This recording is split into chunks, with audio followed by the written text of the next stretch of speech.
One special part of World War II that we usually like to devote a day to is the Holocaust. So, most of the information in this presentation actually comes from the Holocaust Museum in Washington, D.C. I know some of you have probably visited there before, as I have. And so, there are usually some activities that I like to do with this presentation. Since we are on NTI, I'm just going to go through the basics that come with the packet that they send to teachers, and then we'll go from there. So this first one is a very famous picture. On that second row, the very first person on the left is Elie Wiesel, who is the author of the book Night. Many of you have probably read that in English class. A little bit about the organization of the Holocaust. So sadly, the Nazi regime was very organized, and they kept detailed lists of prisoners that were at their camps: Jews, gypsies, political dissidents, homosexuals, Freemasons. Each person was given a number, and they typically were given some type of symbol that they wore on their prison uniforms. Prisoners, as they referred to them, were sent on rail cars to camps, and usually these cars were packed like cattle, and people had very little room to move or to go to the restroom. And those that entered the death camps, the 6 death camps that were located in Poland, uh, surrendered all personal property. And those that were deemed healthy enough to work were typically cleaned and then tagged for essential work. The average life expectancy at most of the concentration camps was 4 to 6 months. So, if a person survived, it truly was remarkable. The Germans wanted to make sure that they killed all racially inferior people, and the numbers would ensure that they had not missed anyone. That's why they tattooed numbers on all of their prisoners. This is a famous picture from a memorial. It also, Oprah Winfrey did a special on Auschwitz, and it's showing all the shoes that were collected. This is another famous picture showing prisoners at one of the camps. So, what were some of the methods? We talked about the Einsatzgruppen that would go around in mobile killing squads using machine guns. They also typically used carbon monoxide and Zyklon B. At first, they experimented with these gas cars or gas vans, but it wasn't efficient enough, and the soldiers could still see the uh, the prisoners being killed, which was very mentally taxing on a lot of the Nazis.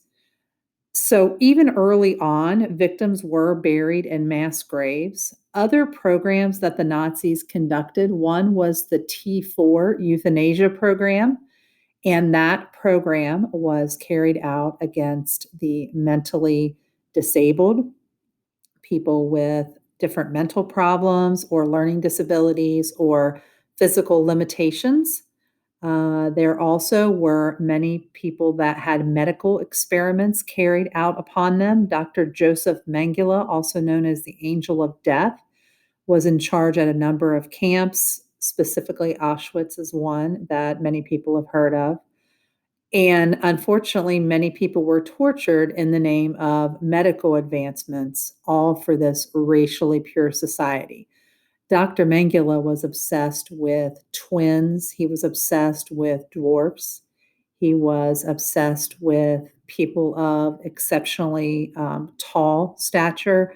He was obsessed with trying to change the color of people's eyes.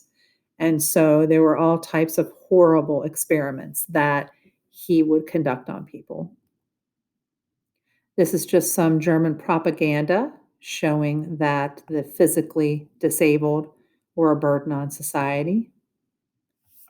The geography. Sadly, the Holocaust took place in over 35 different European nations.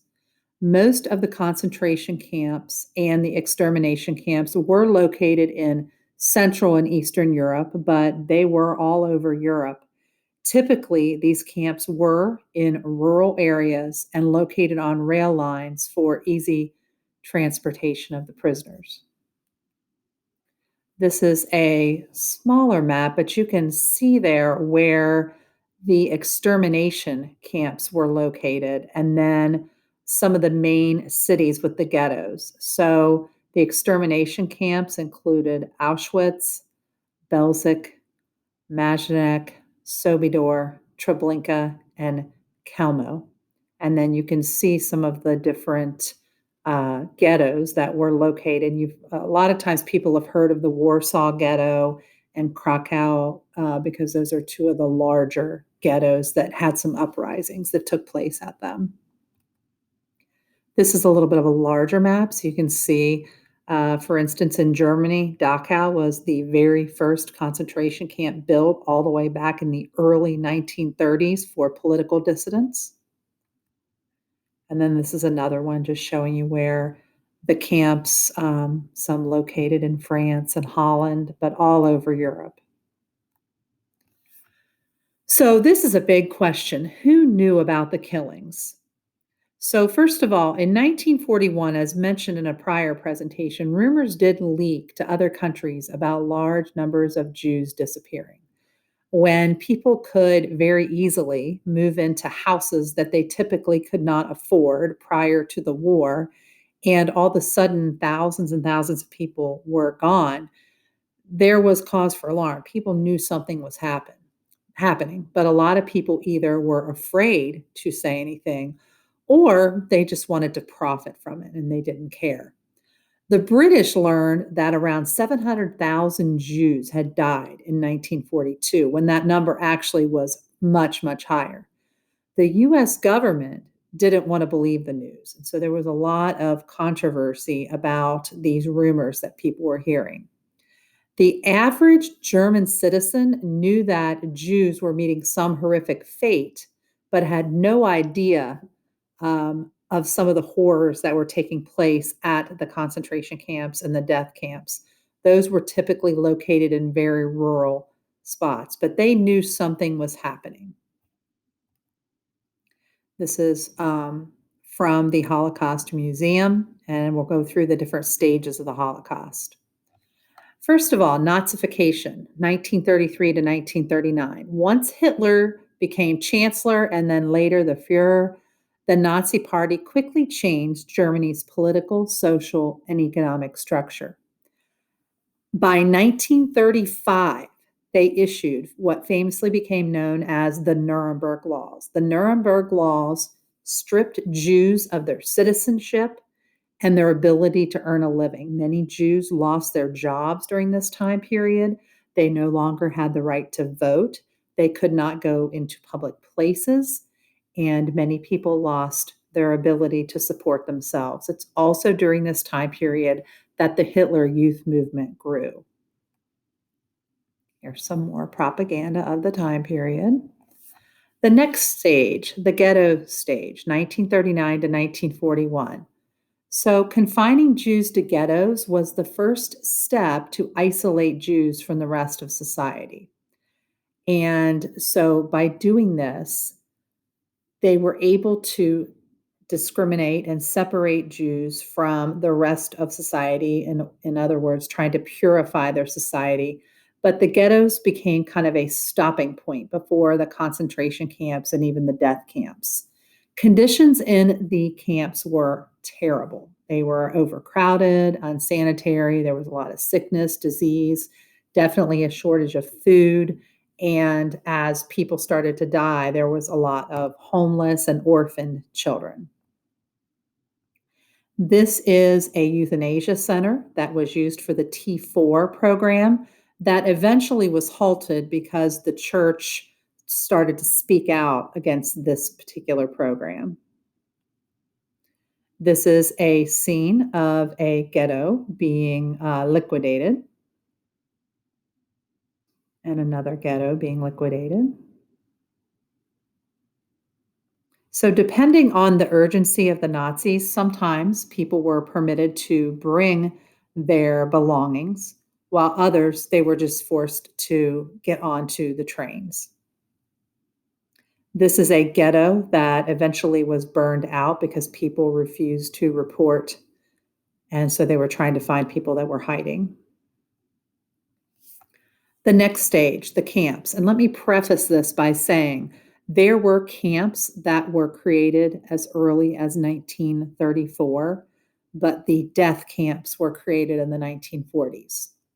So the final solution in Hitler's plan to annihilate the Jews becomes known as the final solution.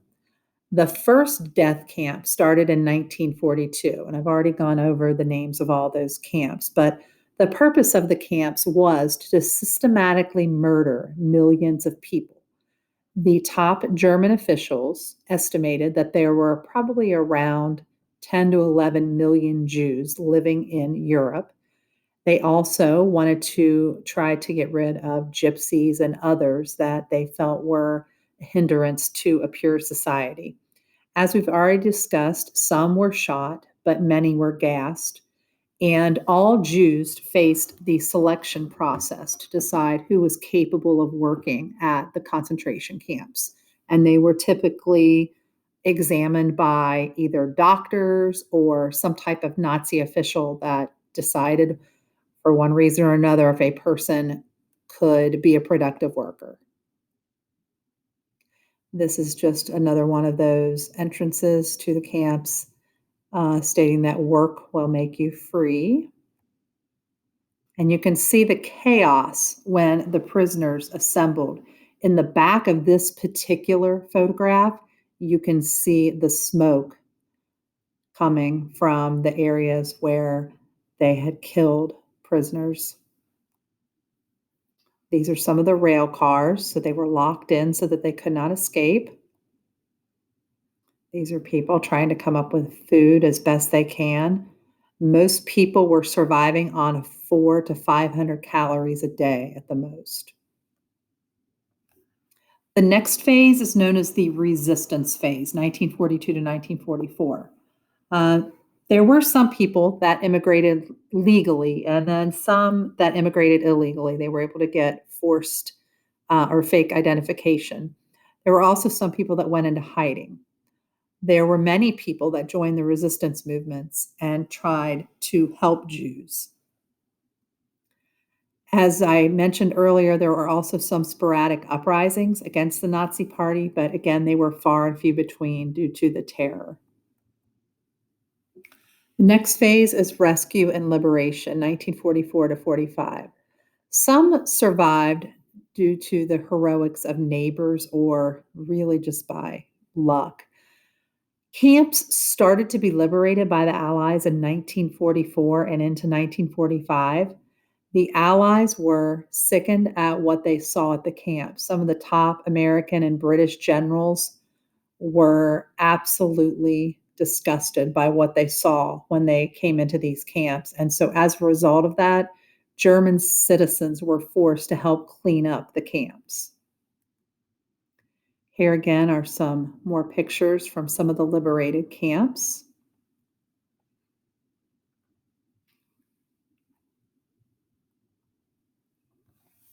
The aftermath, 1945 to present. So some Nazi perpetrators were facing punishment immediately after the war. The Nuremberg trials initially put 24 high ranking German officers on trial. There were some German officers that escaped and went to South America or went to the United States or Canada and took on different identities. And so there were different ways to try to locate those individuals. In the meantime, there were survivors that were attempting to rebuild their lives. Most people couldn't just go back to where they lived. Some did. Some left, some Jews left and went to Palestine and proclaimed that a new nation of Israel as a safe homeland for Jews.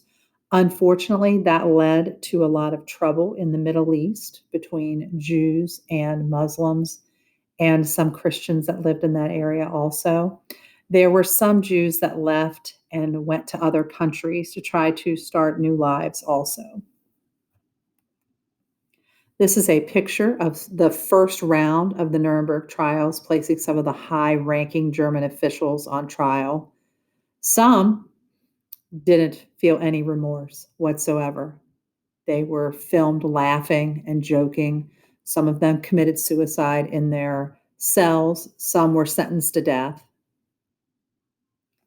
After the initial Nuremberg trials, there was a trial for 20 of the medical doctors that were accused of performing experiments on people. And then 16 lawyers and judges were also accused of carrying out the Nazi racial purity programs.